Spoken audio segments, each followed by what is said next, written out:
오늘 저에게 주시는 말씀은 사사기 1장 22절부터 26절의 말씀입니다. 사사기 1장 22절에서 26절의 말씀을 다 함께 큰 목소리로 봉독하도록 하겠습니다. 요셉 가문도 베델을 치러 올라가니 여호와께서 그와 함께 하시니라. 요셉 가문이 베델을 정탐하게 하였는데 그 성읍의 본 이름은 루스라. 정탐꾼들이 그 성읍에서 한 사람이 나오는 것을 보고 그에게 이르되 청하노니 이 성읍의 입구를 우리에게 보이라. 그리하면 우리가 내게 선대하리라 하매 그 사람이 성읍의 입구를 가리킨지라. 이에 그들이 칼날로 그 성읍을 쳤으되 오직 그 사람과 그의 가족을 놓아 보내매 그 사람이 헷 사람들의 땅에 가서 성읍을 건축하고 그곳의 이름을 루스라 하였더니 오늘까지 그곳의 이름이 되니라. 아멘. 밤새 걱정했어요. 이제 장마가 시작되고 무더위가 시작되는데 밤새서 그렇게 비가 오더니 또 예배 드리러 오르시도록 또 비가 그쳤네요. 그죠? 여러분, 우리가 하북교회 성도에 이렇게 보면 연세 드신 분들이 그래도 조금 계신데 올 여름도 건강하게 무탈하게 지낼 수 있도록 예수님의 이름으로 축복합니다. 옆에 분들하고 한번 인사해 보실까요? 건강도 사명입니다.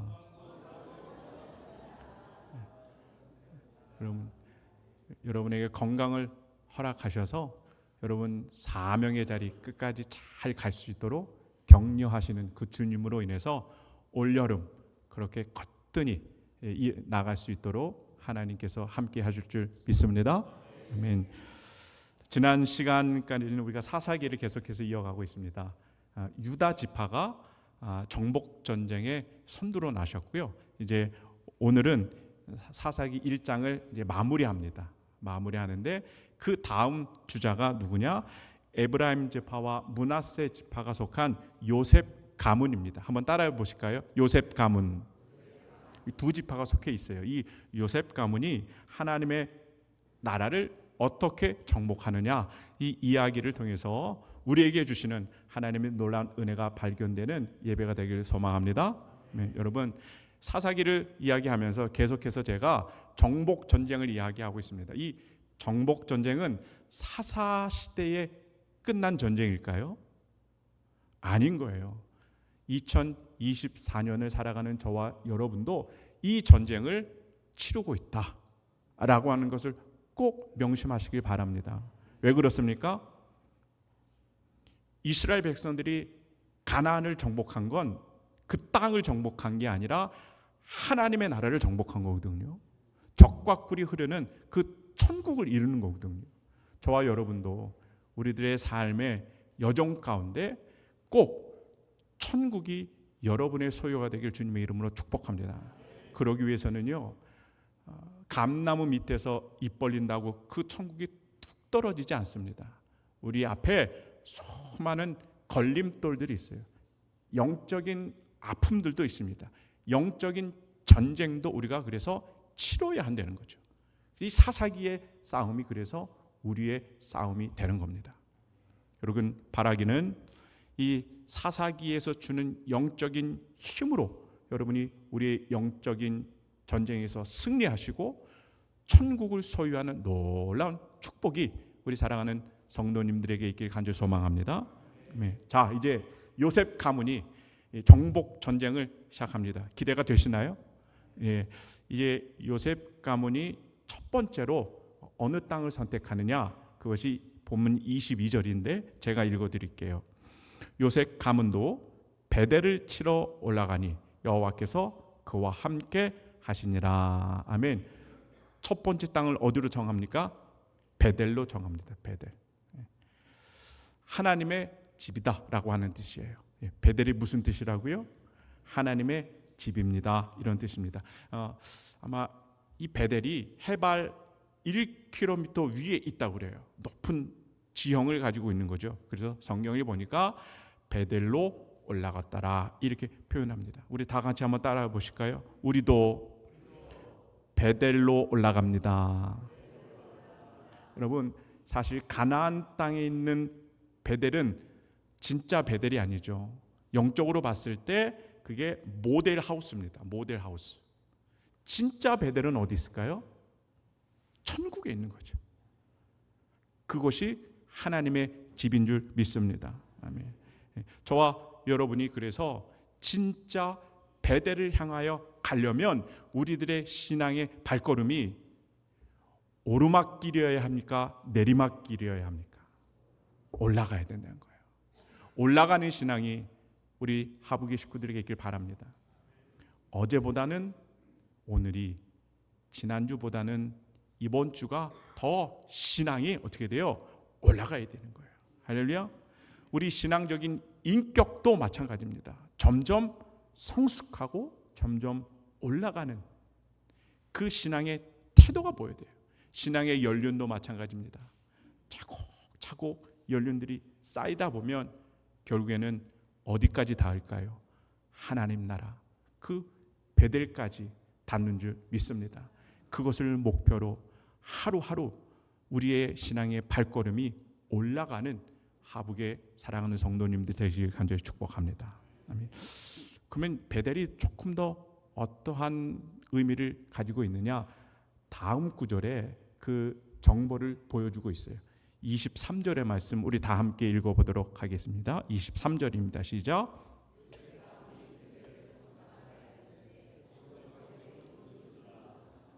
예. 베델의 옛 이름이 루스입니다. 베델의 뜻은 뭐라고요?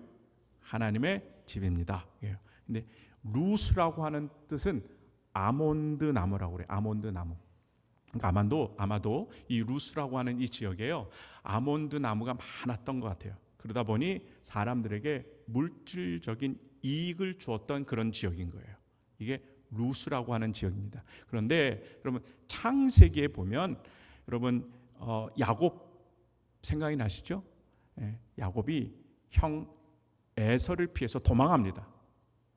도망해요. 그런데 이 루스에서 누굴 만나요? 하나님을 만나는 거예요.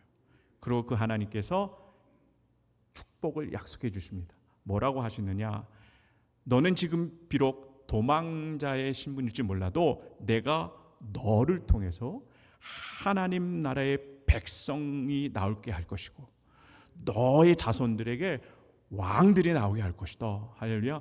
이 축복을 주셔요. 이것을 약속해 주는 장소가 어디라고요? 루스라고 하는 거예요. 루스. 야곱이 이 축복을 받습니다. 그런데 이렇게 생각해 보니까 지금 이곳에서 하나님이 나타나셔서 축복을 약속해 주신 땅인데 루스라고 하는 이름하고 이게 안 맞는 거예요. 영적인 분위기가. 그래서 물질적인 풍요가 있다라고 하는 이 루스라고 하는 이름에서 그게 아닙니다. 이곳은 하나님이 계시는 하나님의 집입니다 라고 하는 베델로 그 이름을 바꿔줍니다. 그래서 그곳 이름이 베델이 되는 거죠. 이게 창세기입니다. 자, 창세기, 출애굽기, 레위기, 민수기, 신명기, 여호수아, 사사 시대에 이르러서 이 요셉 가문이 정복 전쟁을 하는데 그 첫 번째 타겟이 되는 지역을 어디로 정합니까? 베델로 정했다는 거예요. 베델. 여러분, 왜 베델일까요? 거기에는 뭐 금광이 있을까요? 거기에 석유가 나올까요? 아닌 거예요. 거기엔 누가 계세요? 하나님이 계시는 거예요. 거기엔 뭐가 있어요? 하나님의 축복의 약속이 있음을 믿음으로 바라봤기 때문에요, 요셉 가문이 조준하고 첫 번째 정복할 장소로 베델을 선택한 거예요. 할렐루야. 이런 면에서 여러분, 우리 사랑하는 하북의 성도님들이 믿음의 설정을 다시 한번 점검하고 가야 됩니다. 지금 천국을 향하여 저와 여러분이 열심히 달려가고 있습니다. 근데 이 달려가고 있는 신앙의 방향이 루스인가 아니면 베델인가 라고 하는 방향의 설정이 중요합니다. 텔레비 프로에 여러분 최강 야구 어른 조금 남자분들은 재밌게 보시죠? 전혀 감동이 없으시네요. 네. 저도 이제 가끔 보는데 야구하는 경기입니다. 근데 타자가 공을 탁 쳐요. 그러면 공이 쫙 뻗으면 정말 마음이 후련하거든요. 근데 이게 장외로 벗어나면요, 아무리 길게 쳐도 홈런이 아닌 거예요. 그거는 파울인 거예요. 타자가 공을 탁 쳤을 때 정확하게 펜스를 넘어야만 그게 홈런이 되는 겁니다. 제가 무슨 말씀을 드리고 싶으냐? 방향이 중요한 거예요. 방향. 여러분께 여쭙습니다. 여러분의 신앙의 방향, 여러분의 가정, 또 자녀, 또 여러분이 일구는 그 하나님의 기업의 그 신앙의 방향이 물질의 풍요로움이 있는 루스입니까? 아니면 하나님이 발견되고 하나님이 언제나 임마누엘로 함께 하시는 베델입니까? 오늘 그 설정을 다시 한번 점검하는 은혜가 있길 바랍니다. 내가 그래도 하북교회 성도인데, 내가 그래도 신앙생활을 몇 년 했는데, 내가 그래도 그리스도인으로 살아가는데, 여러분 돈 버는 것에 내 모든 인생을 올인한다?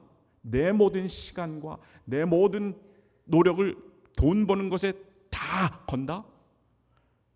그리고 옛날 어르신 말씀대로 등 따시고 배부른 그 삶을 내 삶의 목표다?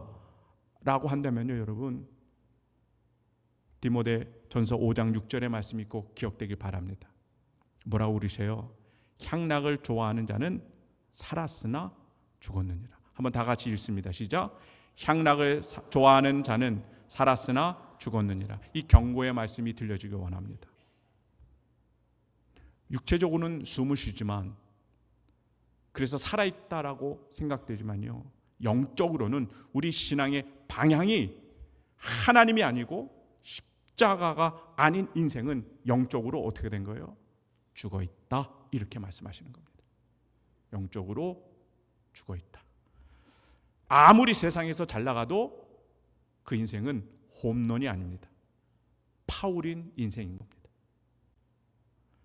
때문에 우리 사랑하는 하부의 식구들은 신앙생활의 그 방향과 그 초점을 어디에다 맞추세요? 십자가여야만 합니다. 할렐루야. 왜요?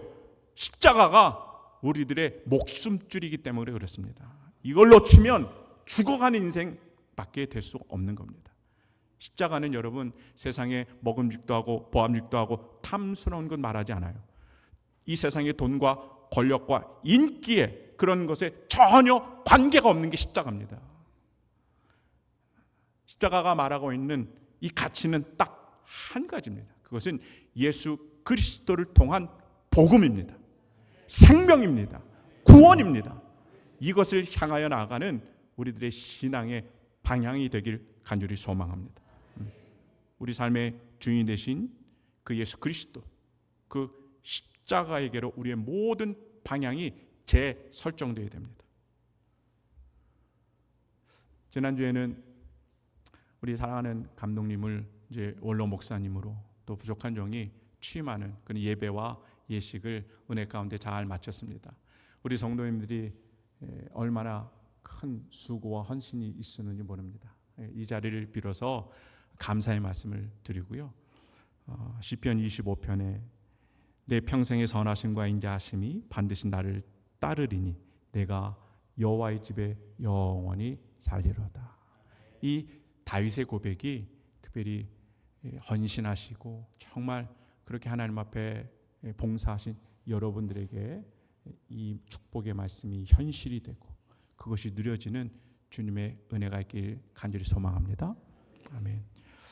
이번 지난주 취임 예배를 하면서 많은 분들이 찾아와 주셨습니다. 근데 제가 두 분을 만나서 가슴이 뭉클뭉클했어요. 많은 분들도 계셨는데 첫 번째 분은 제가 먼저 있을 교회에서 만났던 장애우 여학생이에요. 여학생입니다. 근데 장애를 가지고 있어요. 등치도 저보다 이렇게 크죠. 근데 그 마음이 되게 소녀의 마음이에요. 근데 그 녀석을 이렇게 두고 이제 우리 교회로 왔는데 가끔 소식이 들려요. 목사님, 선미가 목사님을 너무너무 보고 싶어해요. 보고 싶어요. 근데 뭐 제가 이제 떠나왔으니까 갈 수가 있네요. 그러면 이번 취임 예배 때 한번 보죠. 그랬더니 4시에 취임 예배인데 2시인가 2시 반에 왔어요. 제일 첫 번째 손님으로 찾아왔어요. 그래서 이게 그 식구들하고 1층 로비에서 이렇게 다과도 하고 차도 하면서 많은 이야기를 나눴는데 그 선미가 쑥스러웠는지 잘 말도 못하는데 막 이렇게 우는 거예요. 또 그래서 제 마음에 선미 너가 나에게 예수님이구나 이런 마음을 주셨어요. 예수님이구나. 얼마나 귀한지 모릅니다. 또 한 분은 직접 뵙지는 못했는데 이렇게 감사하다고 봉투를 하나 주셨는데 거기에 이렇게 글을 한 문장을 써서 주셨는데 그게 제가 목회자로서 평생 잊지 말아야 할 그 교훈 그걸 적어 주셨더라고요. 뭐라고 주셨는지 궁금하세요? 거기에 인기 있는 목사님보다 존경받는 목사님 되기 기도합니다. 이렇게 쓰셨어요.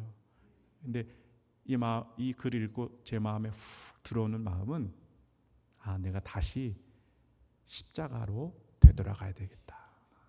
다시 목회의 본질인 십자가를 붙잡아야 되겠다라고 하는 마음이 있어서 다시 다잡은 마음이 있었습니다. 저만 그런가요, 여러분?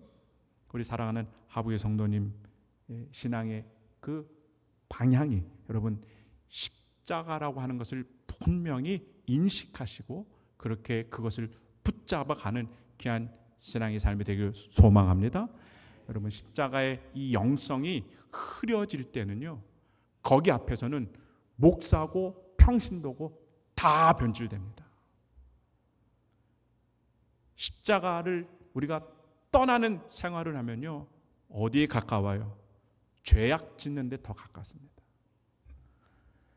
십자가가 없으면요 돈이 많아지면 많은 대로 변질됩니다. 십자가가 없는데 돈이 없으면 없는 대로 또 변질되는 게 우리들의 연약한 인생이지 않습니까? 우리들을 향한 주님의 음성을 꼭 듣기 바랍니다.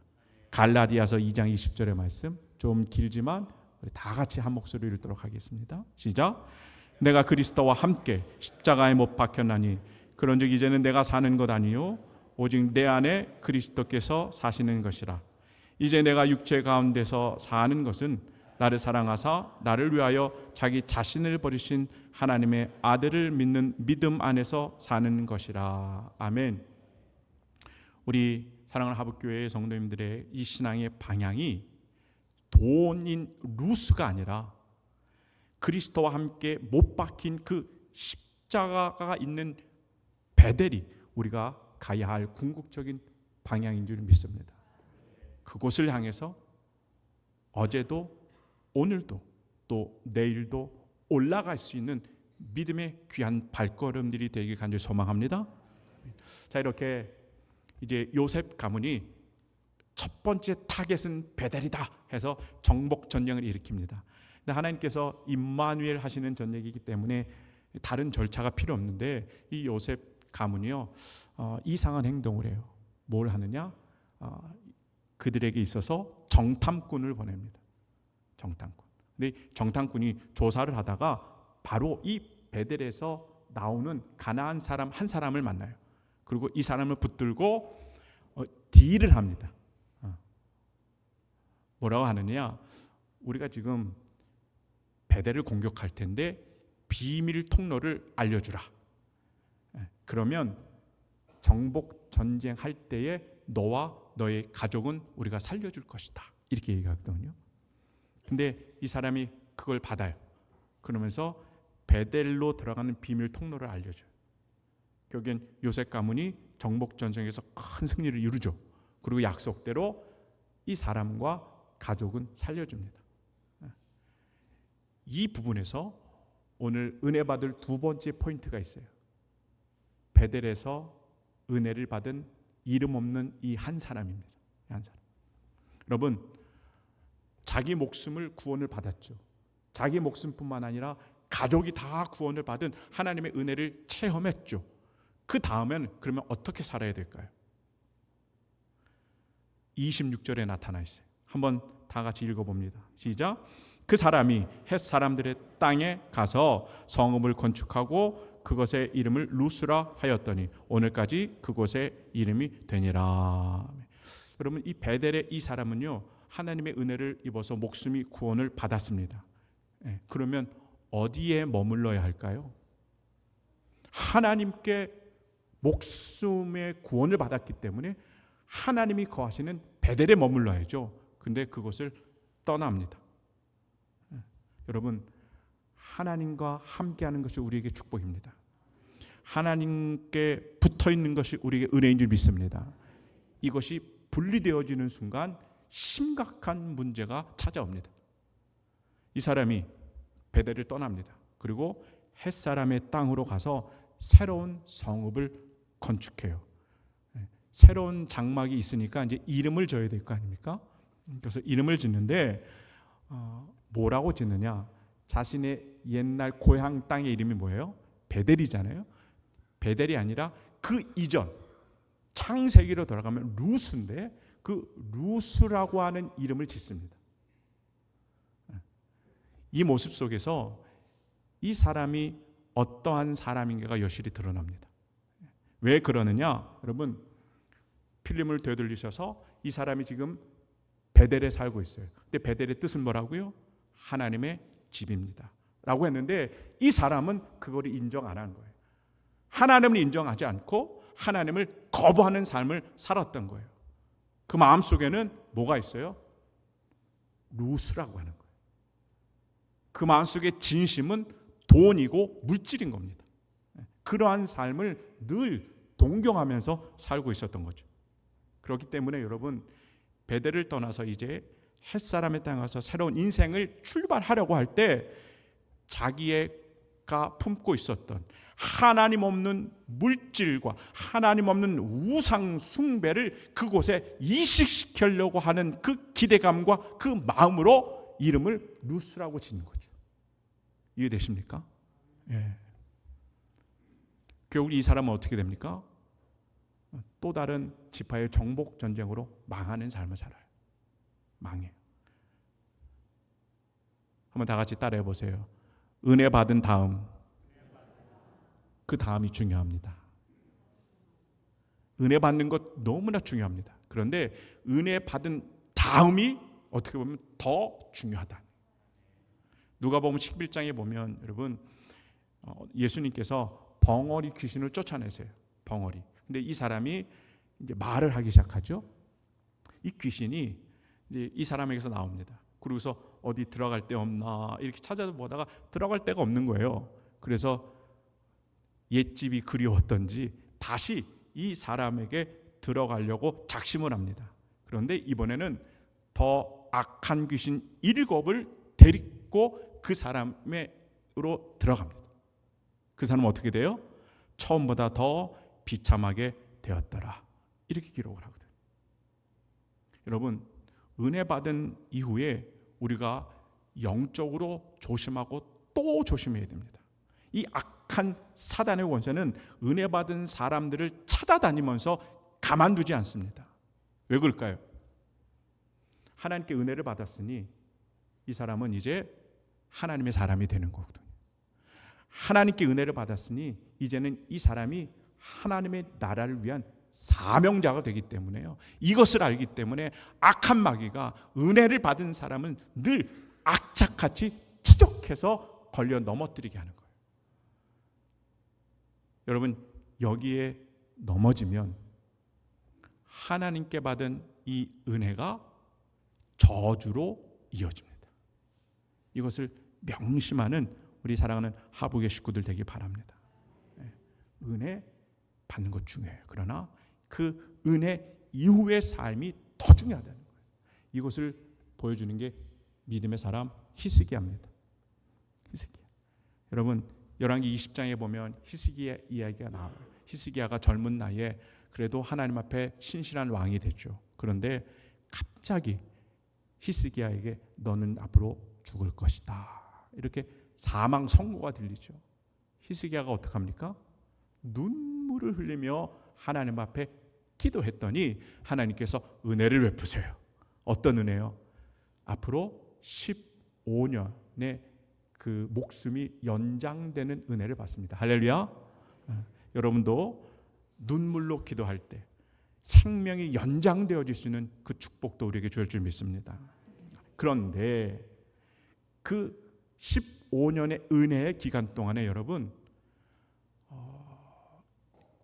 있어서는 안 될 일들이 벌어져요.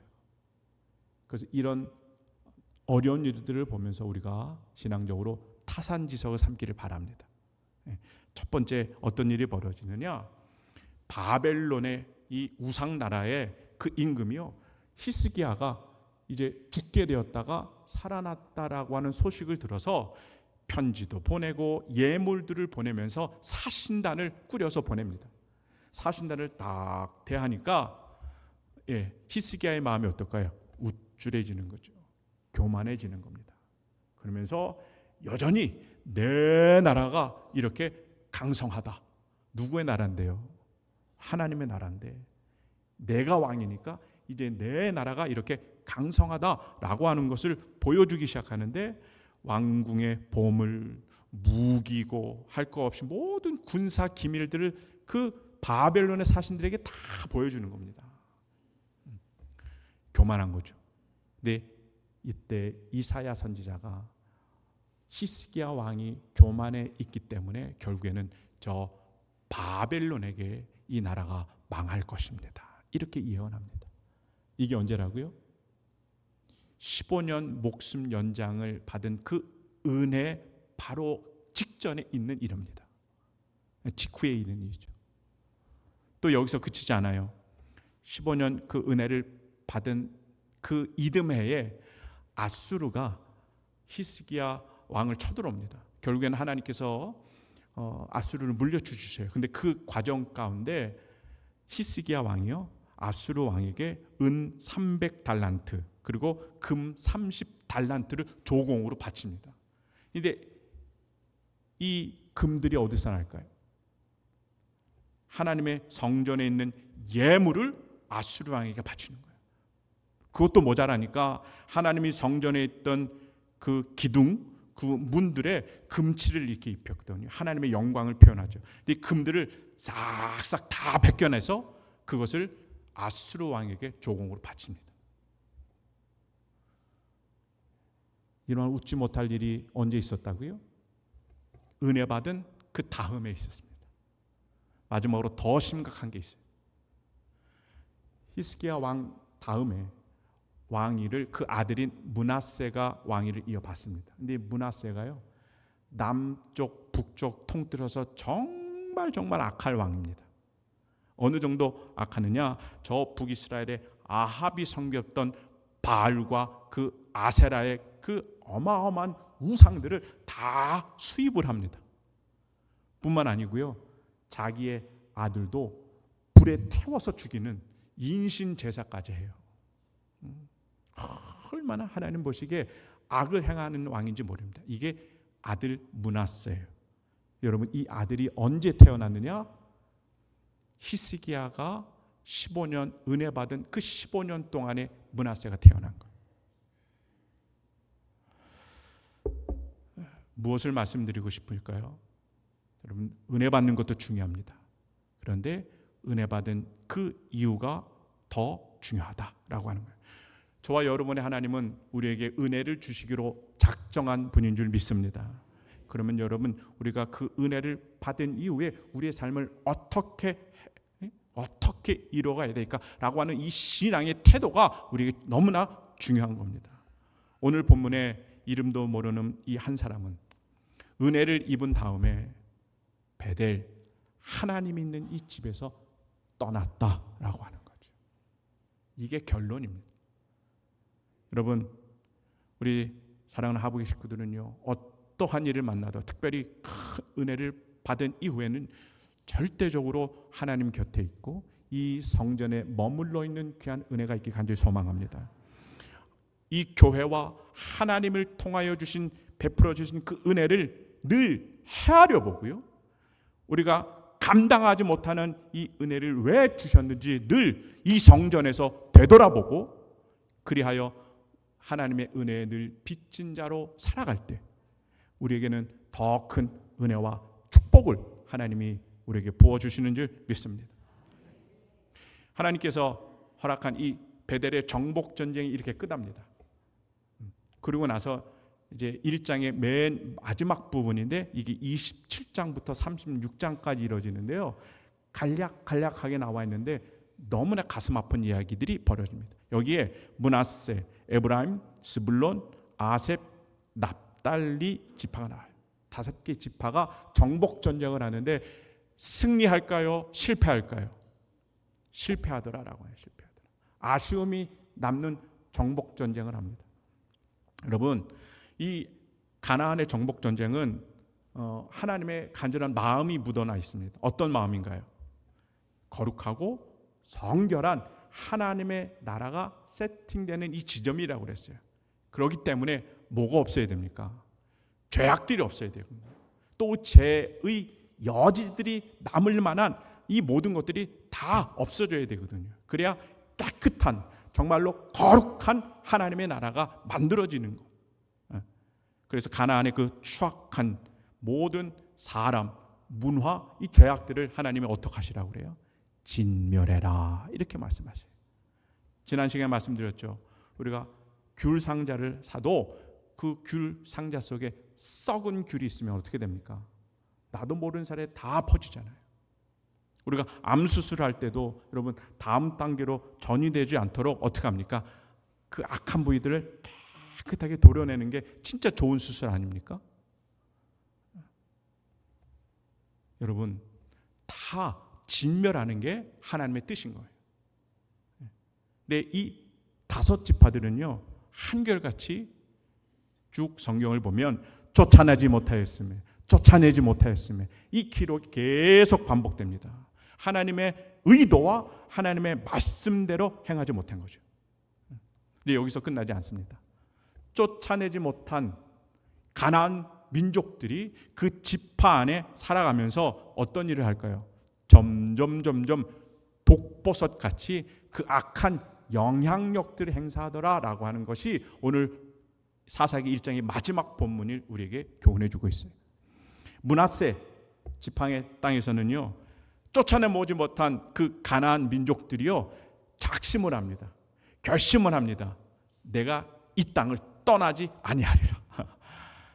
근데 그 끝까지 진멸하지 못하잖아요. 그래서 드디어 적과의 동침이 시작되는 거예요. 하나님의 나라인데 그 죄 많은 가나안의 민족들과 동거가 시작된 그것이 므낫세 지파. 이어지는 에브라임 지파는요, 여기에 조금 더 아파합니다. 같이 동거하긴 하는데 여러분, 에브라임 지파 가운데 가나안의 지파들이 들어가는 거예요. 무슨 말이냐? 힘이 있는 지파들은요, 가나안의 민족들이 살아도 주변에서 살아가지 않습니까? 네. 그런데 에브라임 지파쯤 가면은 이제 지파에 힘이 없으니까 가나안 민족들이 작심하고 주변이 아니라 가장 정중앙에, 가장 노른자 나는 그 땅에 우리가 들어가서 살겠다 하고 들어가 있는 거예요. 문제가 점점 더 심각해지죠. 세 번째 스불론 지파는 더 심각합니다. 가나안 족속들과 더불어 사는데 이들에게 노동력을 제공받아요. 그러니까 경제적인 관계를 이들과 맺고 살기 시작해요. 아셀 지파는 더 가관입니다. 다른 지파들은 여러분 힘의 주도권이 있어서 그 지파가 딱 그 지역에 서면 가나안 족속이 마치 그 족속의 그 지파에 빌붙듯이 살았거든요. 그런데 이제 아셀 지파쯤 되면요, 이게 역전이 됩니다. 그래서 그 지역에 누가 힘이 더 세냐? 가나안 민족이 더 센 거예요. 그리고 하나님 나라의 이 지파는 힘이 없다 보니까 거꾸로 가나안 민족에게 빌붙어서 살아가는 모양이 바로 아셀 지파가 있는 그 땅이 됩니다. 얼마나 불행합니까? 그리고 마지막 납달리 지파 땅에는요, 정말 한숨이 나옵니다. 이제 아셀 지파하고 동일하게 가나안 땅에 그 가나안의 민족의 눈치를 보면서 살아가는데, 그 가나안 민족에게 노동력을 착취당하면서 살아가요. 마치 노예처럼 끌려가면서 살아갑니다. 누가 그렇다고요? 하나님 나라의 백성들이 그렇다는 거예요. 제가 오늘 설교를 준비하면서 몇 번 이 구간을 읽었습니다. 읽을 때마다 막 제 안에서 막 울화가 치밀어 오르더라고요. 울화가. 어떻게 하나님 나라가 백성들이 이렇게 할 수 있겠느냐. 네, 제가 깨달아지는 게 있었어요. 이 이야기는 남의 이야기가 아니다. 남의 이야기가 아니다. 왜 이렇게까지 되었을까? 왜 이렇게까지 되었을까? 여러분, 따라해 보시기 바라요. 우리 신앙엔 중간 지점이 없습니다. 이걸 깨닫지 못했던 것 같아요. 우리 신앙에는요, 중간 지점이 없습니다. 여러분, 물이 끓는 지점이 우리가 보통 상식으로 100도라고 그러잖아요. 100도에 물이 끓습니다. 하나님이 원하시는 우리의 신앙의 온도가 몇 도일까요? 100도예요. 팔팔 끓는 그 신앙을 하나님이 원하시는 거예요. 근데 목사님, 나는 재봤더니 97도인데요? 아닌 겁니다. 목사님, 나는 98도인데요? 뜨겁습니다. 그래도 안 됩니다. 목사님, 나는 99도인데요? 그래도 안 됩니다. 왜요? 1도가 모자라기 때문에. 1도가 모자라는 99도는 하나님이 원하시는 100도가 아닌 겁니다. 중간 지점은 없다라고 하는 거죠. 이스라엘 백성들은 자기가 편한 대로, 안락한 대로, 풍성한 삶을 위해서 이 중간 지점을 선택했어요. 여러분, 전쟁을 하는 게 얼마나 고된 일입니까? 위험한 일이기도 하고 힘든 과정들이잖아요. 근데 이때 이러한 마음들이 스며들기 시작하면서 중간 지점을 선택합니다. 그리고 가나안 주민들과 그 죄악들과 타협하면서 살아가고 경제적인 관계를 이루면서 살아가는 거죠. 여러분, 이게 그럴듯하게 보이지만 이게 저주의 씨앗이 됩니다. 그래서 앞으로 사사기 2장 3장으로 넘어갈 때 그 씨앗이 정말 악한 열매들을 맺게 되는데 그것으로 이어지거든요. 사랑하는 우리 하부계 식구들 가운데 이 악한 씨앗의 열매들이 다 없어지길 주님의 이름으로 축복합니다. 이제 말씀을 좀 정리하도록 하겠습니다. 오늘 설교 제목이 있죠. 한번 따라해 보실까요? 루스에서 베델로. 시작. 우리의 신앙이 여러분 지금 어디로 향하고 가고 있느냐라고 했을 때 여러분 베델이 되어야 되는 거예요. 십자가의 그 길이 우리의 방향인 줄 믿습니다. 근데 여러분 그 가는 길에 중간 지점은 없다는 거예요. 중간 지점이 없어요. 나도 좀 편하게 살고 싶고 예수님도 좀 살고 싶은, 나도 잘 되고 예수님도 잘 되고, 나도 편하고 예수님도 편하고, 여러분 이런 길은 가짜입니다.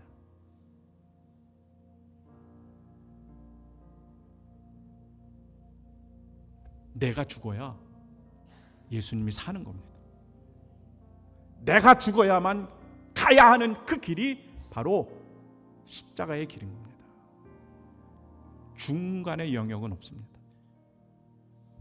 우리 사랑하는 하부기 식구들의 마음이 다윗의 고백처럼, 주님 내 마음이 우리 가정이, 우리 자녀가 하나님께 확정되고 고정됐습니다.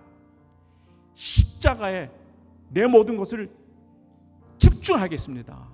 이 귀한 신앙의 고백이 오늘 여러분 가운데 있기를 간절히 축복합니다. 고단한 삶이죠. 여러분, 예수 믿는 거 편안하지 않습니다. 편안하다고 그러면 문제가 있는 거예요. 십자가를 붙잡고 가는 삶은 고단한 삶을 선택해서 가는 여정입니다. 신앙생활 이쯤 하면 됐지, 내가 직분 있으니까 이 정도면 됐지, 조금 더 편하게 살기 위해서, 이런 마음이 있으면 세상의 죄악들과 우리가 타협합니다. 적당한 신앙생활 우리가 하게 되면서 100도가 아니라 그 중간 어디쯤인가 우리가 헤매고 있어요. 그러면서도 여전히 내가 천국의 주인공이고 여전히 내가 십자가의 축복을 받았다, 이렇게 여러분 생각되십니까? 여러분, 이건 하나님이 원하시는 신앙이 아닙니다. 하나님 여러분 기뻐하지 않아요. 이런 착각에서 우리가 빨리 벗어나야 됩니다. 우리 사랑하는 하부의 성도님들, 엘리야가 이런 말을 합니다. 너희가 어느 때까지 둘 사이에서 머뭇하려느냐? 여호와가 만일 하나님이면 그를 따르고 바알이 만일 하나님이면 그를 따를지니라. 이 음성이 우리에게 지금도 들려야 될 줄 믿습니다. 세상과 십자가 사이에서 머뭇하는 그런 신앙이 아니라 여러분, 하나님 앞에, 말씀 앞에 우리의 온전한 믿음을 고백하는 여러분 되시기 바랍니다. 여러분의 삶을 십자가에 올인할 수 있기를 바랍니다. 십자가가 내 삶의 전부이기다는 우리들의 삶이 이어지길 원합니다. 십자가로 살아내야 됩니다. 때로는 십자가로 인내하고 십자가로 기도하세요. 십자가를 품어내는 그 100도를 향한 우리들의 신앙의 여정이 있을 때 하나님께서는 우리를 지키시고 보호해 줄 줄 믿습니다. 오늘도 그 마음을 품고 고백하고 일주일의 삶도 그것을 신앙으로, 생활로 그렇게 이어가시는 주님의 귀한 은혜가 우리 사랑하는 하북의 식구들에게 있길 주님의 이름으로 축복합니다. 아멘. 찬양하시면서 또 준비한 예물 하나님 앞에 올려드리도록 하겠습니다.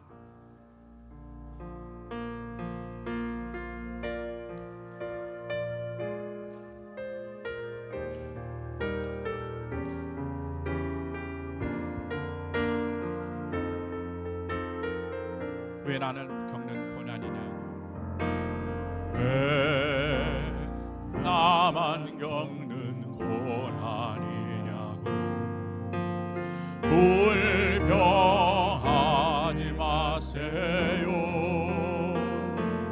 고난의 뒤편에 있는 주님이 주신 축복 미리 보면서 감사. 다시 한번, 왜 이런 슬픔 찾아왔는지, 왜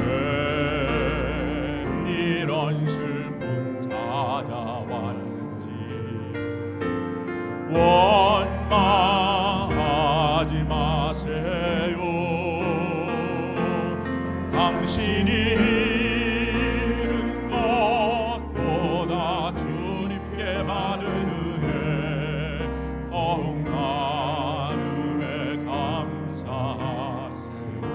너무 견디기 힘든 지금 이 순간, 너무 견디기 힘든 지금 이 순간에도 주님이 일하고 계시잖아요.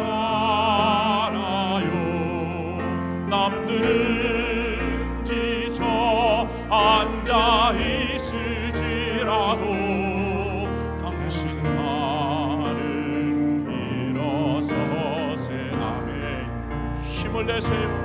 힘을 내세요. 힘을 내세요. 주님이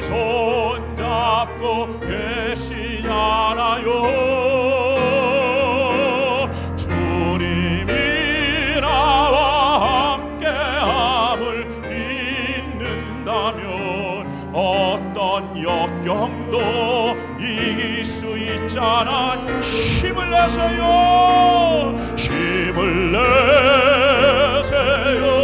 힘을 내세요. 주님이 손잡고 계시잖아요.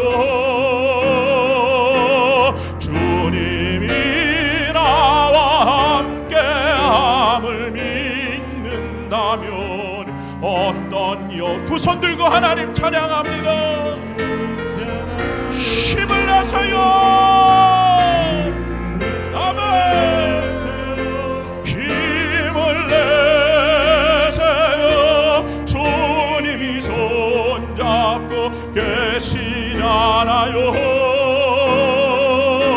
주님이 나와 함께함을 믿는다면 다시 한번 믿음으로 고백하길 원합니다.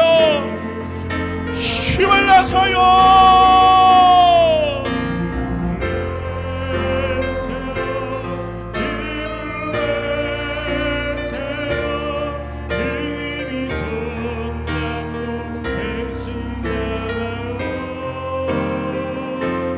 주님이 나와 이 시간 기도하길 원합니다. 우리 삶의 승리를 주시옵소서. 우리가 십자가를 중심하며 살아가는 복된 인생의 여정이 되길 원합니다. 주여 한번 부르짖고 통성으로 기도합니다. 주여, 주여.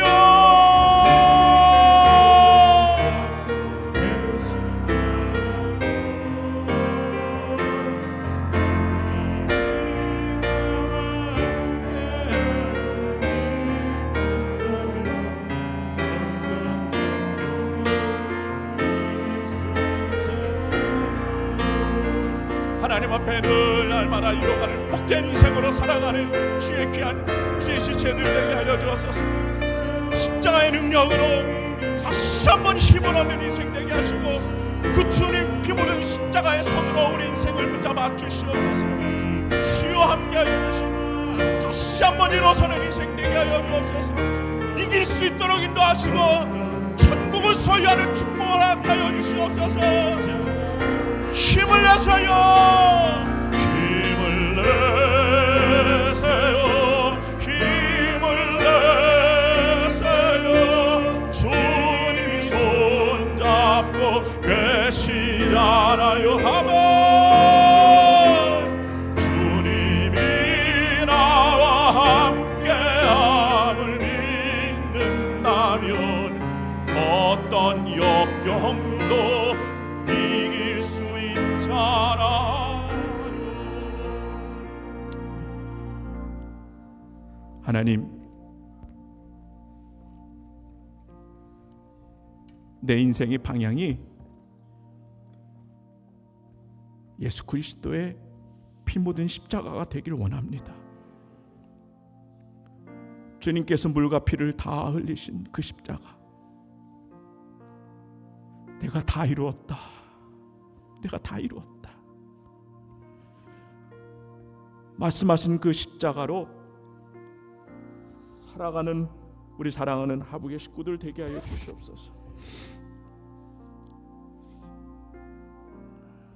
때로는 포기하고 싶고 때로는 주저앉고 싶지만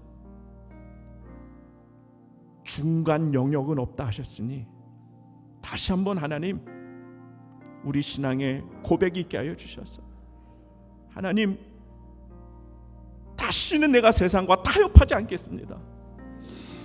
죄악을 받아들이지 않겠습니다. 믿음의 결단의 고백이 있게 하여 주시고 우리 삶의 모든 영역 가운데 부족한 우리 자신과 가정과 자녀들 가운데 십자가의 거룩함과 성결함이 하나님의 마음대로 이루어지게 하여 주시옵소서. 나도 잘되고 예수님 잘되는 마음, 바알과 하나님 사이에 머뭇머뭇하는 인생이 아니라 내가 주님 죽어야 되겠습니다. 내가 주님 죽어야 되겠습니다. 예수님으로 살기 위해서는 주님 내가 죽어야 됩니다. 이 십자가의 진정한 신앙이 회복되게 하여 주셔서 하나님, 우리 삶 가운데 찾아오는 많은 고난과 슬픔과 아픔의 문제들 좌절 가운데 포기하지 않도록 인도하여 주셔서 그 십자가 주님으로 다시 한번 일어설 수 있도록 하나님 인도하여 주시옵소서. 그 피 묻은 주님의 손길, 그 보혈의 뜨거운 그 손길을 우리 하나님 잡아주시옵소서. 힘을 내세요. 힘을 내세요. 우리 하나님 이번 하나님 예배 가운데 찬양했으니 이 십자가 보혈의 능력으로 십자가의 새 힘이 우리에게 공급하게 하여 주옵소서. 믿음대로 되게 하여 주셔서 고난과 역경도 넉넉히 이겨낼 수 있는 이 시대의 천국을 향하여 또 다른 정복전쟁에서 승리하는 주의 지체들이 주님 바로 우리가 되게 하여 주시옵소서. 오늘 하나님 귀한 예물도 하나님 앞에 올려드립니다. 우리가 생각하는 것 그 이상으로 더 귀한 거 허락하셨으니 주님 너무 감사합니다. 이른 비와 늦은 비로 우리를 돌보시는 그 하나님 사랑합니다. 사랑합니다. 이 사랑의 고백과 함께 예물을 드렸으니 하나님 갚아주시는 하나님의 보응의 역사 있게 하시고 더 놀라운 것으로 채워주시는 하나님의 손길 경험되게 하여 주시옵소서. 때로는 순례길도 가니 가난에 처할 줄도 알고 풍부에 처할 줄도 알합니다. 그러나 이 모든 일도 하나님의 영광을 위해서 우리 가운데 허락하셨으니 받아들이는 신앙의 넉넉함도 허락하여 주시고 때로는 자족할 수 있는 깊은 신앙의 영성도 허락하여 주옵소서. 이제 장마가 무더운 여유와 함께 찾아왔습니다. 더운 한철 우리 하북에 연세 드신 분들 더욱 강건하게 하시고 무탈하게 하시고 이 더운 여름 다 지나가고 가을에 풍성한 열매를 누릴 수 있는 그 기회를 우리에게 다시 한번 허락하여 주옵소서. 영혼이 잘되게 하시고 범사가 잘되게 하여 주옵소서. 건강의 축복으로 주님 허락하여 주옵소서. 또 하나님이 핏값으로 사오신 이 교회입니다. 이 교회 건물도 주님 지켜 주시옵소서. 감사드리고 사랑하신 예수님의 이름으로 간절히 축복하며 기도하옵나이다.